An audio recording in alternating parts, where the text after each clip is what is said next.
சின்ன மருமகள் சீரியல்ல அடுத்து வர எபிசோட்ல என்ன மாதிரியான ட்விஸ்ட் எல்லாம் இருக்க போகுதுங்கிறத இந்த வீடியோல பார்க்கலாம். சேது வந்து ராஜாங்கமோட காலில் விழுந்து ஃபீல் பண்ணி கதறி அழுறாங்க. தமிழ் எனக்கு செஞ்ச நம்பிக்கை துரோகத்தால, தமிழ் மேல இருக்கிற கோவத்தால நான் வந்து இந்த கல்யாணத்துல பந்தத்துல இருந்து முறியறேன்னு சொல்லி கல்யாண பந்தத்துல இருந்து நான் முறிஞ்சிட்டேன்ப்பா.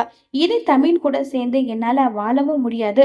அதுக்காக தமிழோட இடத்துல வேற ஒரு பொண்ணை என்னால வச்சு பார்க்கவும் முடியாதுப்பா. எனக்கு எல்லாமே என்னுடைய குழந்தைய பார்த்துக்கிட்டு என்னுடைய கடைசி காலம் வரைக்கும் நான் குழந்தைய வச்சு ஓட்டிடுறேன். குழந்தை இல்லைன்னா எனக்கு லைஃபே கிடையாது. குழந்தைய நான் தூக்கிட்டு வர போறேன்னு சொல்லி சேது சொல்ல, இதை கேட்ட ராஜாங்கம் பயங்கர கோவப்படுறாங்க. சேது, இப்ப நான் சொன்ன விஷயத்த உன்னால செய்ய முடியுமா முடியாதா? நீ ஐஸ்வர்ய காலத்துல தாலி கட்டுவியா மாட்டியான்னு சொல்லிட்டு கேக்குறாங்க. என்னால முடியாதுப்பான்னு சொல்றாங்க. உடனே மோகனா வந்து, ஏங்க, சேதுவோட விருப்பத்தோட கல்யாணம் நடந்ததானே, 2 பேருமே நிம்மதியா சந்தோஷமா இருப்பாங்க.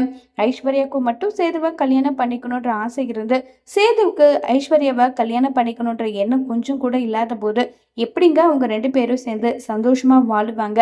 வேண்டாங்கன்னு சொல்லி மோகனா சொன்னதும் உடனே ஈஸ்வரிக்கா பயங்கர கோவம் வருது. என்னக்கா என்ன பேசிட்டு இருக்கீங்க? நேரத்துக்கு ஏற்ற வேஷம் போடுறது உங்ககிட்ட இருந்து தான் கத்துக்கணும். நான் எந்த அளவுக்கு வருத்தப்பட்டும் ஃபீல் பண்ணிட்டும் இருக்கேன். நீங்க உங்க இஷ்டத்துக்கு சொல்லிட்டு இருக்கீங்க. அங்க பாத்தீங்களா ஐஸ்வர்யா என்ன பண்ணிட்டு இருக்கான்னு பாத்தீங்களா? பித்து போய் இருக்கா. அவ உயிருக்கு யார உத்தரவாதம் கொடுக்கறது? சேது மாம்ஸ் என்ன கல்யாணம் பண்ணிக்கலனா அடுத்த நிமிஷமே உயிரை விட்டுருவேன்னு சொல்லி அவ புலம்பிட்டு இருக்கா. அவளுக்கு ஒரு வாழ்க்கை கொடுங்க, அவளுக்கு ஒரு நேற்ற சொல்லுங்கன்னு சொல்லி மாறி மாறி பேசிட்டு இருக்கா. சேது வந்து, இங்க பாரு ஐஸ்வர்யா, நான் வந்து உன்னை மனசார விரும்பல. நீ என்னதான் என்ன கல்யாணம் பண்ணிக்கிட்டாலுமே உன் கூட ஒரு புருஷனா என்னால சேர்ந்து சந்தோஷமா வாழ முடியாது.